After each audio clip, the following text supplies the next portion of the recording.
அஸ்ஸலாமு அலைக்கும் வரஹ்மத்துல்லாஹி வபரகாத்துஹு. ஆக்ஸ்போர்ட், கேம்பிரிட்ஜ், ஹார்வர்ட் சொல்லக்கூடிய மிக உயரிய யூனிவர்சிட்டிஸ்களை பற்றியெல்லாம் நமக்கு தெரியும். ஆனால் இந்த யூனிவர்சிட்டிஸ்கள் எல்லாம் அமைவதற்கு பேஸ்மெண்ட் போட்ட உலகத்தின் முதல் யூனிவர்சிட்டி, அது மட்டும் இல்லாமல் இன்னைக்கு வரைக்கும் இயங்கிக்கிட்டு இருக்கக்கூடிய ஒரு யூனிவர்சிட்டியை பற்றி தெரியுமா?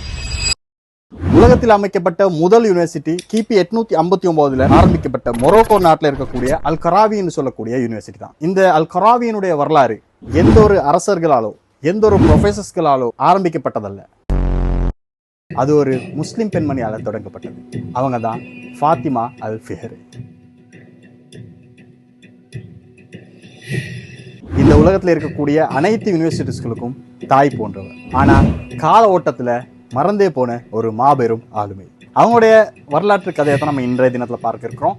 இந்த சேனலை சப்ஸ்கிரைப் பண்ணலாடி மறக்காம சப்ஸ்கிரைப் பண்ணுங்க. 4 பேருக்கு வீடியோ ஷேர் பண்ணுங்க. இந்த வரலாறு உங்களுக்கு ஏற்கனவே தெரியுமா என்பதை கீழே மறக்காம கமெண்ட் பண்ணுங்க.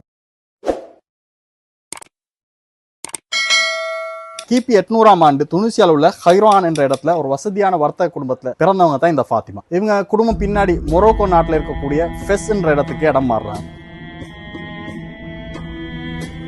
ஃபாத்திமாவுக்கு அவங்களுடைய தந்தை அல் ஃபிஹ்ரி செல்வத்தை மட்டும் இல்லாம மிக உன்னதமான கல்வியையும் நற்பண்புகளையும் கொடுத்து ஒரு ஒழுக்கமுள்ள இஸ்லாமிய அறிவுஜீவியாக வளர்க்கிறாரு. ஒரு கட்டத்தில் அவங்களுடைய தந்தை இறந்து போன பிறகு ஃபாத்திமா அல் ஃபிஹ்ரியாக்கு மிகப்பெரிய ஒரு சொத்து வாரிசுரிமையாக கிடைக்குது. யோசிச்சு பாருங்க, கையில இவ்வளவு பெரிய ஒரு சொத்து கிடைச்சா நாம் என்ன நினைப்போம்? ஒரு வசதியான ஒரு வாழ்க்கையை வாழ நினைப்போம். அதுலயும் குறிப்பா பெண்கள்னு சொன்னா தங்க நகைகளை வாங்கி போட நினைப்பாங்க, பல ட்ரெஸ்களை வாங்கணும்னு நினைப்பாங்க இல்லையா?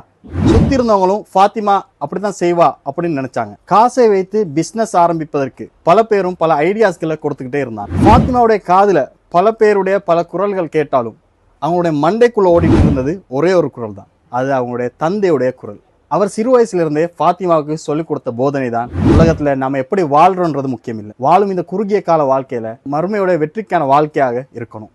சொத்தை பெருக்குவதற்கு பல பேர் பல ஐடியாஸ்களை கொடுத்தாலும் மறுமை வெற்றிக்காகவும் தன் சமூகத்துடைய மாற்றத்துக்காக உலகத்துக்கும் பயன்படுற மாதிரி இந்த சொத்தை எப்படி பயன்படுத்துவது என்பதுதான் ஃபாத்திமாவுடைய சிந்தனையாகவே இருந்துச்சு. அந்த அடிப்படையில் கிபி 859 அல் கராவி என்று சொல்லக்கூடிய ஒரு பிரம்மாண்ட கல்வி நிறுவனத்தை தன் சொந்த பணத்தாலே கட்ட தொடங்குறாங்க. இந்த கல்வி நிறுவனம் தொடங்குவதற்கு முக்கியமான காரணம் நபிகள் நாயகம் ஸல்லல்லாஹு அலைஹி வஸல்லம் அவருடைய ஒரு வார்த்தை தான்.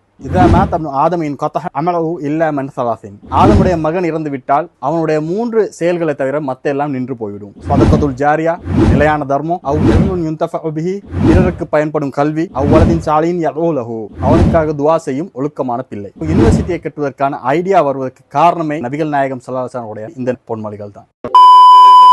ஆரம்பத்தில் ஒரு சாதாரண மதரசாவாக தொடங்கப்பட்ட இந்த இடம் பிற்காலத்தில் class room setup, library facilities சொல்லி சீக்கிரமே உலகத்தில் இருக்கக்கூடிய மிக சிறந்த அறிஞர்கள், அறிவியல் வல்லுநர்கள் கூடும் ஒரு மாபெரும் யூனிவர்சிட்டியாக, பல்கலைக்கழகமாக மாறிச்சு.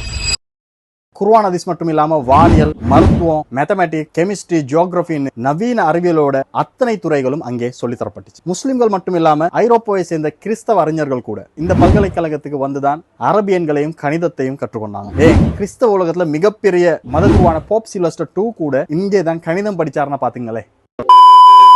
இந்த இடத்துல இருந்தான் ஐரோப்பாவுக்கே கல்வி பரவ தொடங்கிச்சு. இது வெறும் கற்பனை கதை இல்லைங்க, நிஜம். யுனெஸ்கோ மற்றும் கின்னஸ் சாதனை அமைப்பாலேயே அதிகாரப்பூர்வமாக உலகத்தின் முதல் யூனிவர்சிட்டியாக இதை அங்கீகரிச்சிருக்கிறாங்க. ஃபாத்திமா அல் ஃபிஹ்ரியுடைய அந்த தொலைநோக்கு பார்வைதான் இன்னைக்கு நாம பார்க்கிற இந்த உயர் நவீன கல்வி முறைக்கு அஸ்திவாரம். உங்களுக்கும் யூனிவர்சிட்டிக்கு சென்று கல்வி கற்பதற்கு வாய்ப்பு கிடைச்சா ஒரு முறையாவது இந்த ஃபாத்திமா அல் ஃபிஹ்ரிக்காக துஆ செய்யுங்க. முஸ்லிம் வரலாற்றை மட்டும் இல்லாமல் உலகத்தையே மாற்றின இந்த மாதிரியான இன்ஸ்பைரேஷனலான மனிதர்களை பற்றி இன்ஷா அல்லாஹ் அடுத்தடுத்த வீடியோக்களை பார்ப்போம். அடுத்த வீடியோவில் நம்ம யாரை பற்றி பார்க்கலாம் என்பதையும் மறக்காம கீழே கமெண்ட்ல போடுங்க.